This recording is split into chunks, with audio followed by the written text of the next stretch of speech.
Дахылдывайн сирдало, вай культуран чар. Камяршичи әдало, вайны бейта мал. Зорбика техкюху, тембота дух духу. Амыш дяха даха, баргаш сирда даха. Тимбот Беков, прозаик, поэт, один из основателей ингушской литературы. Он родился в 1873 году в селении Верхние Очелуки, где память о выдающемся односельчанине бережно хранят рассказы старших и творческий клад, оставленный поэтом. Перу Бекова принадлежат стихи «Две эпохи», «Расстрел рабочих на Лене», «11,5». Он автор одной из первых грамматик родного языка, основоположник ингушской поэзии. Беков дордага Тимбот поэзияны, прозаны, метта эгер халх лардолш якыхан чалявы. Со язия дух стихотворения жи. Повести азияйцу сердало газеты ши болгол чханы. Халхыр бастын хаяхыш повесть ханицун отрывкарцу седало газета кепте хайцун цигер эгер халк даюлени валгай прос. Участник гражданской войны на Северном Кавказе, Тимбот сражался за советскую власть, участвовал в боях против Деникина, в одном из которых получил ранение, а после окончания войны принимал активное участие в общественно-политической и культурно-просветительской жизни всей Горской республики. Тут и проявляется по-настоящему талант Бекова. Потом он работал учителем и журналистом в газете «Сердало».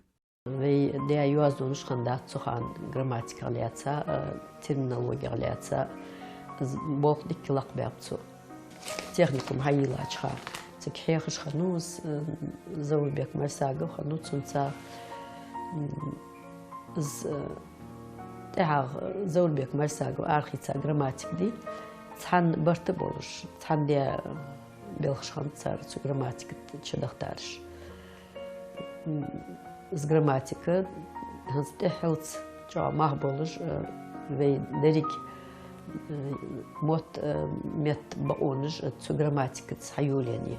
Тимбот Беков не только написал первые художественные произведения на ингушском языке, он первым начал преподавать родную речь, просвещал, призывал учиться и строить светлое будущее, которое невозможно без образования. Несмотря на малочисленность сохранившихся художественных произведений Бекова, все написанное им прочно вошло в золотой фонд ингушской литературы и не сходит со страниц школьных хрестоматий и учебников. شي حق شي قد آخر يا أخي بقى بوتسم نردت يازيا دوتر دتسم دوتر فعلك عالم قد تسوق إز بيش تشخانة تصدلت تشواتم معن تقولم علامة باق بحيخم باق لش ديش الخوشت مقارك حيخم لش قولم بس أنا تت يوخر تت تنبوت بلغل داخر تهنش دينا Wij eker laar meerdol hamde die shaboltsel per hartse jutser sutrol tsakhler dakka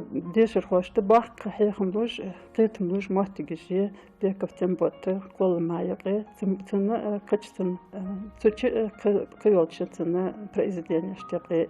Учитель, просветитель и языковед. Этот список творческих достижений Тимбота Бекова продолжает переводческий труд. Ему принадлежит и первый перевод на ингушский язык гимна коммунистической партии «Интернационала», рассказов Гида Мапасана «Старуха Сават» и «Черствые души». Его жизнь была трудной, своих детей у писателя не было, но для него весь народ, все его заботы были на первом месте. Он знал и изучал всю глубину родного языка, посвятил этому большую часть жизни, чему доказательство его наследия. На фольклоре основывается все творчество поэта. Он многого сделать не успел. Тимбота Бекова не стало в 1939 году. Хади Добриева, Новости 24.